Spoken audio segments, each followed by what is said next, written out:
Assalamualaikum warahmatullahi wabarakatuh. Perkenalkan, kami dari tim Sineksis Universitas 17 Agustus 1945 Banyuwangi, yang beranggotakan saya Lenatul Fitriani, Nur Azizah, dan juga Siti Nurholisa. Kami akan menyampaikan analisis audit investigatif atas dugaan fraud dalam proyek pembangunan gedung Pusdiklat Kementerian AGC di Kota Biru, Provinsi Lingkaran, yang anggarannya mencapai 50 miliar. Dalam kategori lomba audit investigatif KBMK tahun 2025. Di tengah dinamika persaingan dunia usaha saat ini, baik perusahaan swasta maupun usaha pemerintah atau BUMN dituntut untuk selalu menjaga kepercayaan publik melalui transparansi laporan keuangannya. Hal ini digunakan oleh para stakeholders dalam pengambilan keputusan. Biasanya, dalam akuntansi terdapat dua kesalahan, yaitu yang pertama adalah fraud, yang kedua yaitu error. Hal ini terjadi akibat adanya niat. Yang pertama, jika error, biasanya terjadi karena adanya faktor ketidaksengajaan dan tidak menguntungkan salah satu pihak. Sedangkan fraud merupakan tindakan yang disengaja dan merugikan pihak-pihak tertentu dan menguntungkan pihak-pihak lainnya.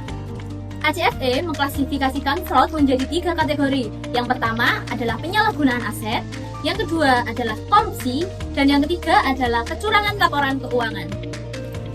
Salah satu potensi fraud di sektor publik atau BUMN tercermin pada kasus pembangunan gedung Pusdiklat Kementerian ABC yang mencuat akibat adanya aduan. Dugaan penyalahgunaan wewenang, kolusi, hingga gratifikasi dalam proses lelang proyek menunjukkan adanya konflik kepentingan yang merugikan keuangan negara dan menciderai prinsip transparansi. Fenomena seperti ini bukanlah hal yang baru. Korupsi dalam pengadaan barang dan jasa masih mendominasi kasus di sektor pemerintahan. Laporan dari KPK menegaskan bahwa praktik seperti bid rigging dan kickback kerap terjadi melibatkan pejabat publik dan pelaku usaha dalam skema yang sistematis. Akibatnya, biaya proyek membengkak dan efektivitas belanja negara akan terganggu. Dalam kondisi ini, audit investigatif menjadi hal yang penting digunakan untuk membongkar praktik kecurangan dan memperkuat integritas tata kelola keuangan negara. Oleh karena itu, audit investigatif sangat penting dalam memitigasi penyimpangan anggaran dan penguatan tata kelola pemerintahan. Karena audit tidak hanya membongkar modus korupsi dalam proyek pembangunan, tetapi juga menghasilkan rekomendasi perbaikan sistem yang meminimalisir resiko penyelewengan di masa depan. Audit investigatif menjadi penumpang transparansi dan akuntabilitas keuangan publik, sehingga berkontribusi pada upaya pemberantasan korupsi serta peningkatan kepercayaan publik terhadap pengelolaan dana pemerintahan. Nah, dalam kasus ini telah terjadi dugaan kecurangan dalam bentuk intervensi proses lelang, kolusi, dan penerimaan gratifikasi dalam pembangunan gedung Pusdiklat milik Kementerian ABC. Jenis fraud yang terindikasi meliputi conflict of interest, bribery, dan abuse of power. Kecurangan ini dilakukan dengan cara mengatur PT UBA agar menjadi pemenang lelang yang disertai dugaan gratifikasi kepada pejabat terkait. Dalam kasus ini, kami menggunakan 2 teori utama. Yang pertama, fraud tree theory, yang kedua, fraud hexagon theory. Fraud tree theory dapat diklasifikasikan menjadi 3 kategori utama. Yang pertama, penyalahgunaan aset, yang kedua, kecurangan laporan keuangan, dan yang ketiga, korupsi. Teori ini digunakan untuk menganalisis potensi kecurangan yang terjadi. Selanjutnya, fraud hexagon theory.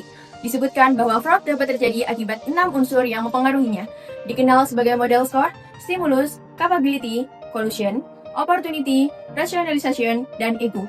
Teori ini juga dapat digunakan untuk menganalisis 5W 2H. Bagian 2 yaitu penyusunan hipotesis.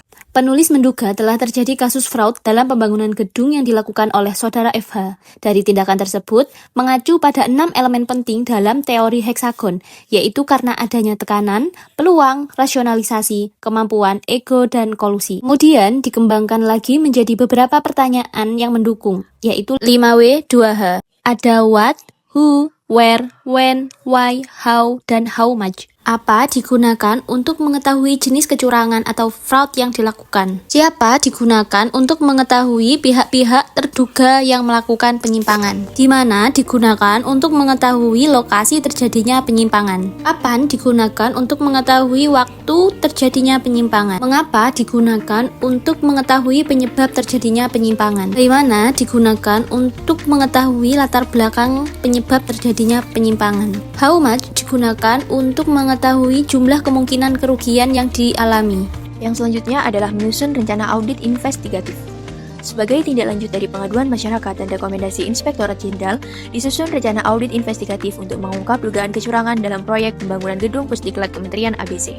Ruang lingkup audit mencakup tahapan perencanaan, pengadaan, pelaksanaan, hingga serah terima proyek. Fokus utama adalah indikasi kolusi, gratifikasi, dan penyalahgunaan wewenang oleh pejabat terkait, terutama hubungan antara saudara FH dan saudara UC. Metode yang digunakan meliputi: yang pertama, penilaian resiko dan perumusan hipotesis. Tim audit mengidentifikasi faktor resiko kecurangan atau fraud berdasarkan SPKN BPK. Antara lain adanya tekanan atau peluang bagi pejabat untuk mengutamakan penyedia tertentu. Berdasarkan pendekatan berbasis resiko, prosedur akan difokuskan pada area beresiko tinggi yang menunjukkan penyedia, dokumen kontrak, dan transaksi keuangan. Yang kedua, pengumpulan bukti dokumenter.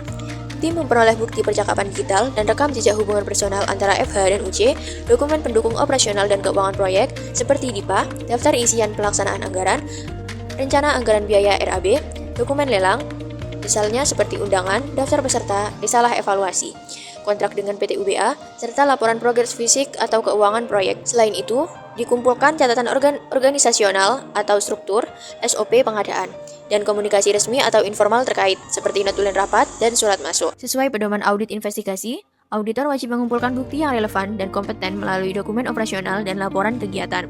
Langkah ini juga mencakup pemeriksaan keuangan terkait voucher umroh dan pemberian goodie bag, perolehan dokumen sebelum dan selama proyek, misalnya laporan harian, laporan bulanan, serta laporan serah terima pekerjaan. Yang ketiga, ada analisis data keuangan dan kinerja. Data keuangan proyek dianalisis untuk menilai kewajaran biaya, misalnya membandingkan RAB dengan realisasi pembayaran untuk mendeteksi kelebihan pembayaran atau markup atau pekerjaan fiktif. Yang keempat, wawancara dan verifikasi lapangan. Auditor melakukan wawancara dengan pihak terkait, yaitu FH, WI, pejabat pengadaan, tim teknis proyek, serta saksi pertemuan. Yang kelima, penilaian pengendalian internal. Auditor memeriksa apakah prosedur pengadaan dan pengendalian intern di Kementerian ABC sudah diterapkan. Misalnya, deklarasi tidak ada konflik kepentingan, pengawasan internal PBJ. Hal ini mencakup verifikasi kepatuhan terhadap peraturan pengadaan atau Perpres 16 tahun 2018 dan perubahannya, serta peraturan gratifikasi Undang-Undang Nomor 20 Tahun 2001, Undang-Undang Nomor 31 Tahun 1999. Pengumpulan bukti audit sangat penting untuk membuktikan kebenaran telah terjadi kecurangan. Misalnya, yang pertama dengan menggunakan bukti dokumen seperti kontrak kerja, dokumen lelang, RAB berita acara, serah terima, dan laporan kemajuan proyek. Kemudian, bukti juga dapat dihasilkan dengan meminta keterangan dari para saksi serta pihak-pihak yang terlibat langsung. Dan bukti elektronik atau fisik juga akan dikumpulkan seperti chat WhatsApp, rekaman CCTV, dan penyerahan goodie bag di mall. Yang kelima, mengevaluasi bukti. Setelah semua bukti terkumpul, tim audit investigasi perlu melakukan evaluasi secara cermat untuk menilai validitas, keandalan, dan keterkaitan antar bukti. Berdasarkan evaluasi bukti sebelumnya, ditemukan bahwa proses lelang telah direkayasa melalui instruksi saudara FH agar PT UBA menang tender. Adanya kolusi yang dilakukan antara saudara FH dan pemilik PT UBA dengan memberikan gratifikasi berupa uang, parsel, dan voucher umroh, sehingga melanggar UU Tipikor.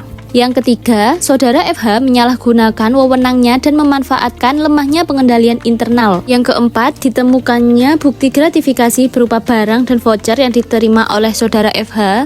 Yang kelima, proyek pembangunan tersebut terindikasi fraud sehingga berpotensi merugikan negara. Rekomendasi yang dapat dilakukan untuk meminimalisir terjadinya fraud yaitu 1. Adanya tindak lanjut hukum. Yang kedua, restrukturasi sistem pengadaan. Yang ketiga, penguatan budaya perusahaan. Yang keempat, peningkatan kapasitas audit internal. Dan yang terakhir yaitu penerbitan laporan publik untuk meningkatkan transparansi.